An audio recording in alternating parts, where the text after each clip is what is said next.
Good day, everyone. I am your brother in Christ, Dr. Philip Masterson. I'm here today on behalf of our health and wellness ministry to talk to all of you just for a few minutes about who should and who should not receive one of the new COVID-19 vaccines. To God be the glory. The Bible tells us in Exodus 25 and 23, "And ye shall serve the Lord your God, and he shall bless thy bread and thy water, and I will take sickness away from the midst of thee." Prayers have now been answered with the rollout of 3 and soon possibly 4 vaccines in the United States to treat the coronavirus pandemic. Currently, the challenge now is to get Americans and other nations fully immunized. For the United States, this in itself is a logistical nightmare. To date, only about 44 million Americans, representing about 13.5% of the population, have been fully immunized with either the Pfizer, the Moderna, or the Johnson & Johnson vaccine. With the population of the United States at about 330 million, we still have a long way to go to achieve what is known as herd immunity.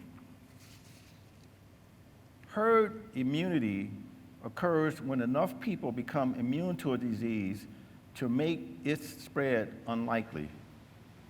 As a result, the entire community is protected, even those who have not been immunized. Herd immunity is usually achieved through vaccination, but it can also occur through natural infection. It is estimated that 85% of Americans need to be vaccinated in order to achieve herd immunity against the coronavirus. As one might imagine, this is a huge undertaking for our country, especially in lieu of the fact that, first of all, enough vaccine are not yet readily available to every American who wants to receive one. Secondly, many Americans are skeptical about receiving the new vaccine, either because they feel it may not be safe, that it was rushed, or there are nefarious motives behind the vaccine. For example, the government would implant a 5G microchip into your arm so they can track you. Some people simply are misinformed and misunderstand the technology. Yet others have heard or read conspiracy theories about how vaccines can cause autism. Without question, vaccines save lives and have improved the health and well-being of millions of people throughout the world. As a frontline emergency room physician, I have now been blessed to receive 2 doses of the Moderna vaccine, and I thank God for it. My wife, Sherry, has also been fully vaccinated. I strongly urge everyone to receive a COVID vaccine as soon as the opportunity presents itself to you. Personally, for me, receiving the vaccine has been a freeing and empowering experience. So who should receive the new vaccine? Currently, the Pfizer vaccine is recommended for individuals aged 16 and above. The Moderna and Johnson & Johnson vaccines are recommended for individuals aged 18 and above. No vaccines are currently recommended for children and adolescents or for pregnant women at this time, as the safety profiles have yet to be established in these groups. 2 of the current vaccines require 2 dosages: Pfizer, 21 days apart, and the Moderna, 28 days apart. The Johnson & Johnson has an advantage of only needing 1 shot to become fully immunized.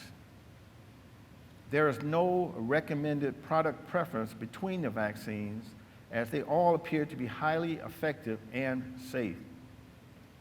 However, it is recommended that you do not mix vaccines and you receive your second dose, if needed, with the same pharmaceutical company, that being Pfizer or Moderna. What are the adverse effects and contraindications to the vaccine? Expected reactions may include some pain, redness, swelling at the injection site, possible fever, fatigue, headache, chills, and also muscle aches. Most symptoms are mild and last only 24 to 72 hours. However, these symptoms can be more frequent and severe following the second dose. Nevertheless, it is very important that you complete the vaccine series. On a personal note, after receiving my vaccine, I experienced a mild headache and arm pain with my first dose, which was relieved with plain Tylenol. With my second dose, I had mild fatigue as well, which only lasted about 24 hours. The CDC recommends all individuals receiving the vaccines be observed for about 15 minutes, or 30 minutes if you have a history of any severe allergic reaction from any cause. Although very rare, about 5 cases per million, anaphylactic reactions have occurred. These reactions, which include possible throat swelling, difficulty in breathing, a fall in blood pressure, severe skin rash, and possibly death. Again, these are very rare cases. Overall, the new vaccines have proven to be extremely safe.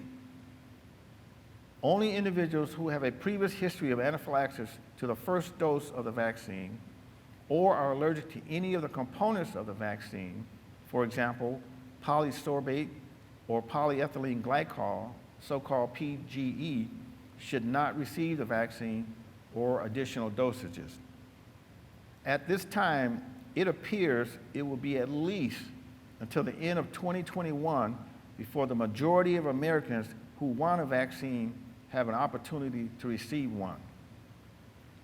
Even after receiving your vaccine, continue to follow current healthcare guidelines, mask wearing, social distancing, and frequent hand washing. We still have a lot to learn about the COVID-19 virus and vaccines. Let's all stay prayerful and know that in God's time, we will move past this pandemic. And Jesus went forth and saw a great multitude and was moved with compassion toward them, and he healed their sick. Matthew 14:14. God bless.